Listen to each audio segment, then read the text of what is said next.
I can't believe I'm about to say this, but this week I tried Stalker 2. Yeah, after well over a decade, it's real, it's out, you can buy this game. We also saw a brand new Metro game the same month. What year is it? Right away, I want to start by saying I have a huge amount of respect for these devs. They have gone through some horrific shit over the years. From financial struggles to a pandemic to a literal invasion of their country where they've lost community members in said conflict. Yet despite all of this, they've released a AAA passion project. Now, I didn't receive a review key, but I think I can justify chucking $60 their way. As for my overall impression of the game, well, it's Stalker. And that's probably the best compliment you can give this game. I don't mean that in a negative way either. If you love Stalker, if you played the old Stalker games, well, this just plays like Stalker. If you didn't like the old Stalker games, this one's not going to win you over. I imagine a lot of new players are going to be confused even with the new tutorials. Okay, but before I get to any of that, I need to talk about the elephant in the room. The performance. Now, this game has all the settings you would expect. It's not missing an FOV slider or DLSS or something like that. As far as a PC release goes in this aspect, it's fine. The performance, however, is not great. At medium settings, 1440p, DLSS set to performance mode, I was averaging in the 40 frames per second. My computer's not that bad either. I have an AMD 5800X, a 3080, 32GB of RAM, and running this all off an NVMe drive. There's no reason a game should run this poorly on my build. Thankfully, there wasn't any stuttering or anything like that, so once you have it stable, it is at least playable, but man, they really do need some optimization patches. And I'm playing on the day one patch. Like I said, I didn't get a review key, so this is the most up-to-date as of right now. Looking at their minimum spec requirements, there's no way in hell a computer like that would be able to run this game, even at 720p 30fps. This is the next can it run crisis. Oh, also, why does it need to compile shaders every time I launch the game? This takes forever. Like seriously, why every time? Why not once every driver update or every patch or something? I've never seen a game have to take this long to compile shaders every time you launch the game. I imagine they'll be working on optimization through future patches, but just note this game runs heavy on your computer. And if the comments are anything to go off of, the same thing is true for consoles. Also, apparently aiming with a controller feels really bad in this game. Something to do with dead zones? I don't know, I don't use a controller, I can't confirm. What I will say is that mouse aim felt like it had huge input lag at first. Then I updated my drivers and that went away. So if you're on the Nvidia side, keep your drivers most up to date, and the mouse aim should feel fine. It didn't exactly make the game run better, but it's not stuttering, so there's that. So yeah, definitely the biggest problem with this game so far. That said, I wasn't really having any serious bugs or anything like that. Maybe I've just been lucky. And once I got the game stable, I was really able to take in how good this game looks. There is so much attention to detail in this world. You have the things you would expect. There is a full day-night cycle, there's random weather systems that will come through. The world looks totally different from day to night, from rainy to clear skies. And really, I just didn't mind walking around and taking it all in. Most of the time, you're going to be walking through forest like you would expect, but you'll come across things that you'll want to just explore. I don't know what this massive anomaly is. It's something. Hey, here's that area where that one screenshot came from that we've all seen a million times. It had its own side quest that was pretty interesting and one of my favorite parts of the game. But Stalker 2 really did bring back something that I've missed in open world games. Or more specifically, that I've missed from Far Cry. That's the weather systems. Remember how in Far Cry 2, the wind would slowly pick up and then suddenly there was a big rainstorm? Yeah, well that also happens in Stalker 2. Except for massive lightning strikes are all around you. At first I thought these were going to kill me, but apparently they don't attack the player. Maybe. I don't know, I've not been struck by one yet. But it does make this game very moody. Then there's the emission storms, which are similar except for turn the sky dark red, and if you go outside, you die very quickly. This is a, oh shit, hunker down or you're going to die moment. The one complaint to have about this world is a similar complaint people had to the first ones, and that is traversing the world takes forever. You will be spending a lot of your time just walking from point A to point B.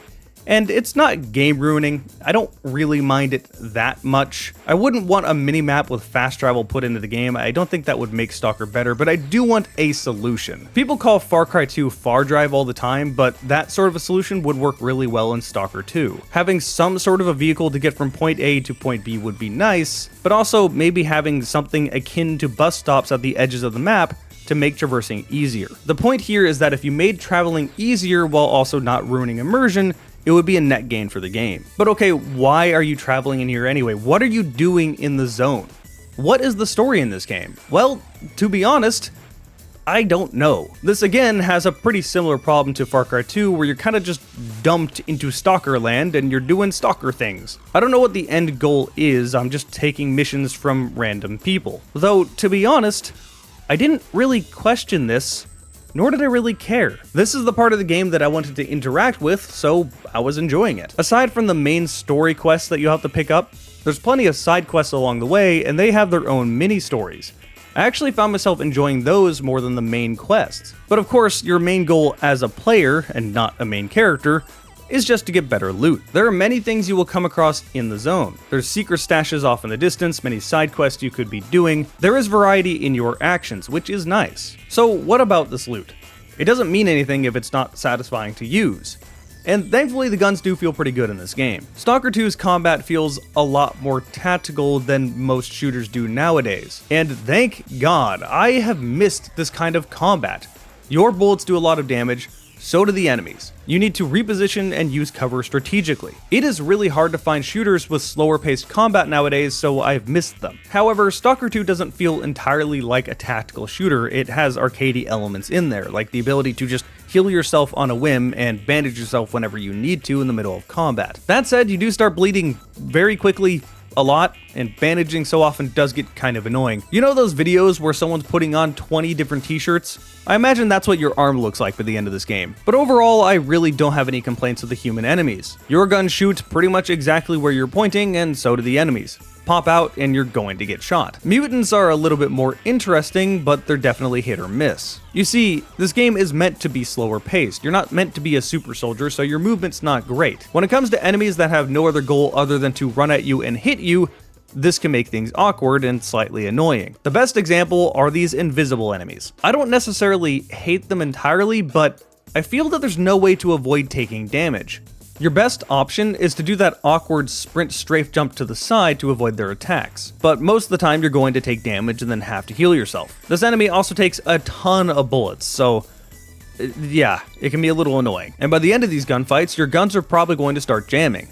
I actually really like this mechanic. I missed it out of Far Cry 2. Your gun basically has a reliability bar. You use it more, it becomes more worn in and has a higher chance of jamming. Once it jams, you just press the reload button to clear it out. This adds to the game's immersion. It adds to the chaos of combat. I love it. However, what I don't love is how expensive it is to repair your weapons. Vast majority of the time, it's not even worth it. Just toss the gun away and get a new one. It's usually more than I even have. What is the point of this mechanic if you don't interact with it because it's not feasible to interact with? They definitely need to tone down how expensive it is to repair your guns. This should not be something you're spending that many resources on. Barely any at all. It should just be something to get you to go back to camp to take care of your guns. Instead, I have a really cool gun that I want to keep using, but I can't because it's broken and it's too expensive to repair it, so toss it away. Oh, and you can't even sell guns that are that worn in, which is dumb. You should be able to sell them for less money. So usually, it costs more to repair them than the money you would get if you sold them after you repaired them. Again, the core concept of the system is good, but the implementation is horribly flawed. The end result is that you'll probably carry a few guns that are basically broken and jam pretty often, but you don't want to get rid of them off the chance that maybe you'll have enough money to heal them. Heal them as if they have health points. And during this time, you're probably going to be over-encumbered because you get over-encumbered pretty easily. Now, you can still carry a few more things even if you're over-encumbered, but in my opinion, it should be a hard line way up there in the red. Once you get to this point, then you should slow down. Not down here, you can barely carry anything. Yeah, so this is a Stalker game through and through. A bunch of really cool ideas that have some questionable implementation, but I can't help but love the game as a whole. It definitely needs some patching as far as optimization goes, but the core concept of Stalker is still just as good now as it was all the way back in the day. This is the style of game we have been missing for so long, especially when your alternatives are either the way Far Cry has been going, which is getting more and more arcadey and a bit more samey, or turning into extraction shooters like every other shooter for some reason. The only thing that Stalker 2 is really missing is co-op, but given the optimization issues, I'm not sure my computer wouldn't explode. So, what's my final takeaway for this game? I've kind of been all over the place, both positive and negative. Well, if you like the original Stalker games, then you're going to like Stalker 2.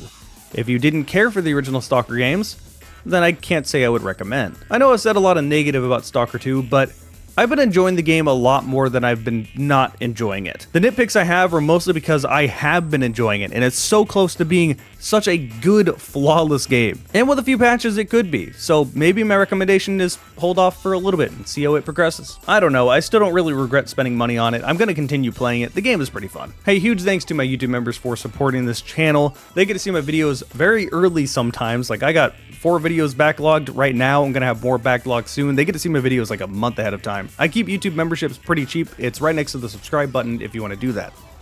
Also, check out all the stuff on screen. There's other videos if you enjoy my stuff. It would help me a lot if you watched them. Thanks for watching this one. I'll see you next week.